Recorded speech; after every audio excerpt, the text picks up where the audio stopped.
감사합니다. 다음은 강선영 국회의원을 모시고 규탄사를 듣겠습니다. 여러분 큰 박수로 맞아주십시오.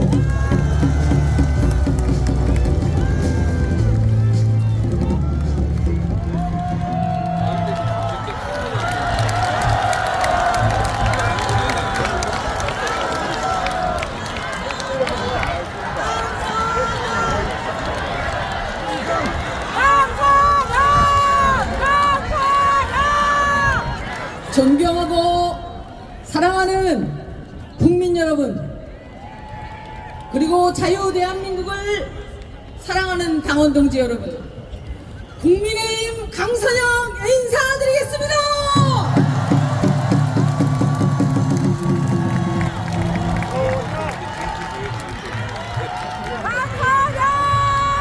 저는 오늘 이곳 보수의 심장 동대구를 내놓으면서 북한 정권이 동족을 총칼로 짓밟던 지난 6.25 전쟁 당시 수도 서울을 뺏기고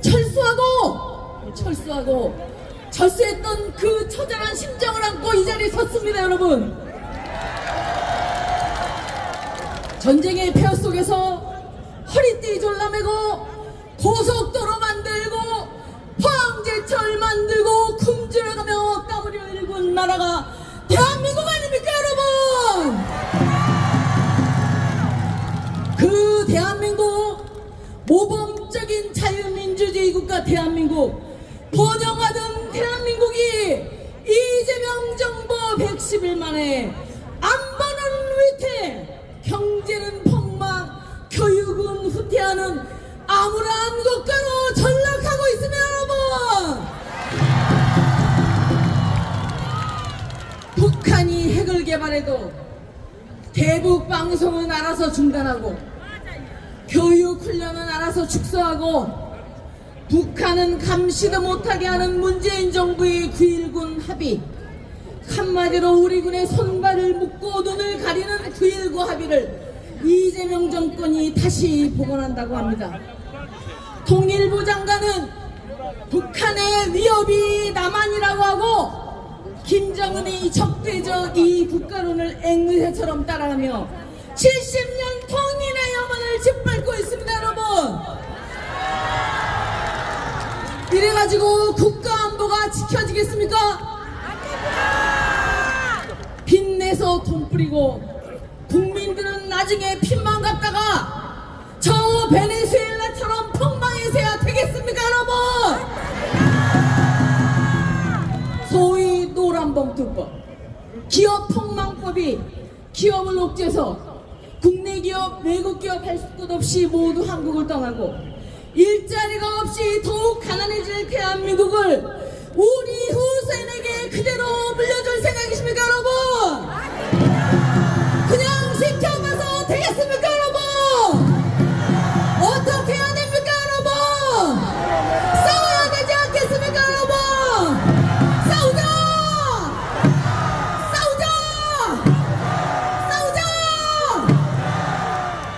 블로그에 있는 걸 베껴서 논문 쓰고 막말하고 음주운전하고 제자 뺨 때리고 북한에 17번이나 갔다 온 사람이 교육부총리로 임명되는 나라. 여러분, 이게 지금 우리가 살고 있는 대한민국 맞습니까? 이게 도대체 말이나 되는 소리입니까 여러분? 지금 이재명 정부와 여당은 미국 문화원 점거 사건을 주도했던 국무총리, 미 대사관 방한을 시도했던 당대표를 보유한 정부입니다. 미국이 우리에게 어떤 나라입니까? 6.25 전쟁 때 미군은 한국에 와서 37,000명이나 되는 고귀한 목숨을 잃었습니다. 여러분, 그렇게 고귀한 목숨을 잃고 함께 지킨 대한민국이 그렇게 동맹을 이루어진 미국에 대해서 반미시위를 하는 사람들에 대해서는 아무런 제재도 가하지 않고 우리에게 총괄을 겨눴던 저 중국에 대한 반중 시위는 강력하게 조치한다는 것이 지금의 대한민국이 맞습니까 여러분? 여러분이 만약에 입장을 바꿔서 미국 사람이라면 미국 국민이 37,000명이나 바꿔 목숨을 지켜온 나라를 자기네 국가의 국기를 태우고 반미를 주장하는 자들에게 관대한 대한민국을 어떻게 생각하시겠습니까, 여러분? 이러한 정부가 진정 한미동맹을 지키는 대한민국이라고 할 수 있겠습니까, 여러분? 지난주 정동영 통일부 장관은 대한민국이 북한을 먼저 도발했다고 반성을 합니다. 제가 그래서 여러분들 기억을 되살려서 한번 북한이 어떤 짓을 저질렀는지 말씀드리겠습니다. 지난 2010년 천안함 폭침으로 46명의 고귀한 우리 전우들이 목숨을 잃었습니다. 그해 11월 연평도 포격 도발로 4명의 사상자가 생겼습니다. 2015년에는 남한지역 DMZ에 목함진을 설치해서 우리 전우의 다리가 잘라졌습니다. 남북한 교류가 좋았다고 떠들던 2008년 노무현 시절에는 박광재라는 우리 국민이 금강산에서 조선인민군에 의해서 사살되었습니다. 2020년 문재인 정부 시절에는 서해에서 우리 공무원이 피살되었습니다. 문재인 정부의 연락사무소는 무자비하게 폭파되었습니다. 작년 5월부터 10월까지는 북한이 대한민국의 수도 서울 상공에 23차례 5,600개의 더러운 우물풀선을 날렸습니다. 이게 남한이 북한을 위협하는 게 맞습니까, 여러분?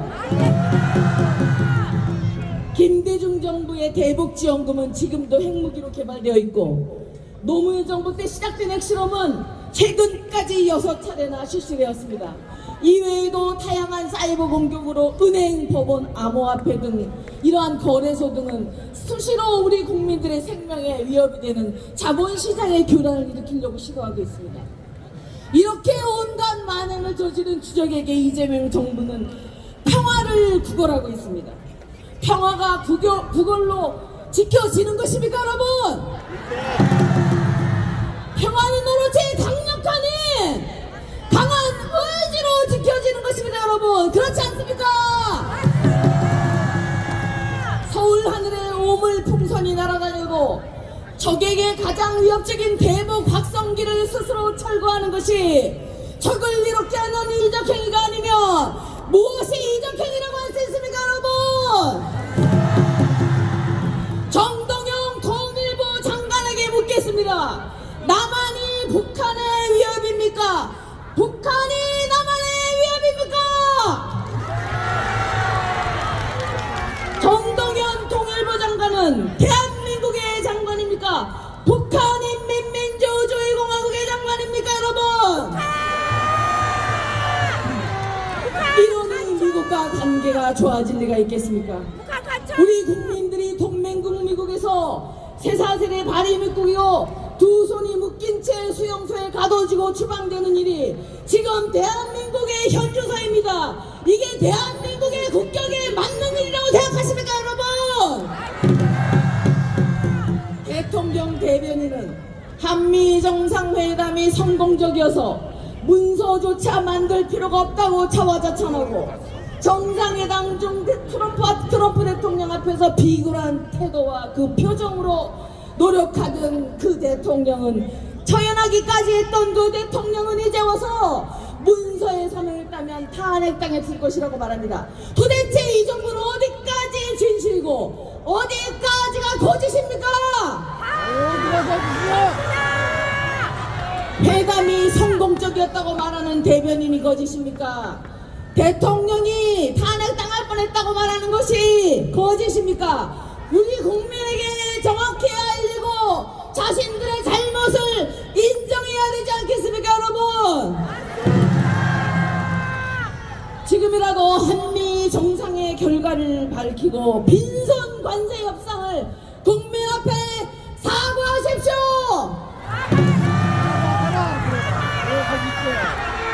더 큰 문제가 있습니다. 대한민국이 지하자원이 있습니까? 석유가 나옵니까? 유럽처럼 문화유적이 많습니까? 대한민국이 발전했던 원동력은 우수하고 근면한 민족성, 국가주도의 올바른 교육정책, 그리고 자녀 교육에 헌신했던 여기 계신 부모님들과 성실히 공부하고 노력한 우리 자녀들 덕분 아니겠습니까, 여러분? 그런데 그런 대한민국의 자녀 교육을 음주운전 전과자, 입에 담지 못할 망언을 썩는 자, 중학생 제자의 뺨을 때리고도 자랑스럽게 떠드는 자에게 이런 자에게 맡겨서야 되겠습니까, 여러분? 이 정부는 합쳐서 22개의 전가를 가졌습니다. 가장 큰 문제는 그것만이 아닙니다. 지금 삼권 분립을 파괴하고 입법 독재, 일당 독재로 가기 위해서 악셀의 일탄을 시기 밟고 있습니다, 여러분. 저희들이 대법원장을 겁박하고 대법관 증언과 검찰청 폐지로 사법부를 장악하려 합니다. 특검의 칼날로 야당 중앙 당사를 유린하고 내란 특별재판부, 내란 전담재판부 말장난하면서 인민재판을 명책하고 있습니다, 여러분. 다수의 의석을 앞세워 협치 없는 일당 독재식 막가파 입법을 강의하고 있습니다. 이건 명백한 위헌이며 독재로 가는 지름길 아니겠습니까, 여러분? 이 잔인무도한 의회 독재로부터 우리 자유민주주의를 지켜야 하지 않겠습니까, 여러분? 일자리를 잃은 청년들이 거리로 내몰리고 민생은 파탄났는데 이 정권은 미래 세대의 빚더미 위에 재정 포퓰리즘만 버리고 보복 정치로 국민의 혈세를 낭비하고 국민의 삶을 파괴하는 무책임한 권력이 아니고 무엇입니까, 여러분? 존경하는 국민 여러분, 그리고 당원 동지 여러분, 상황은 엄중하고 저들의 폭거는 날로 심해지고 있습니다. 하지만 우리는 결코 절망하지 않습니다. 포기하지 않습니다. 대구와 마산, 구미와 외관, 영산과 남지, 포항, 영덕에서 다부동과 창녕전투에서 낙동강전선을 지켜내고 결국 서울을 수복하고 압록강까지 전진했던 그 정신, 75년 전 죽음을 무릅쓰고 맨몸으로 낙동강전선을 지켜냈던 것처럼 우리는 거짓과 불의에 맞서 자유민주주의 새로운 낙동강전선을 구축해야 됩니다, 여러분.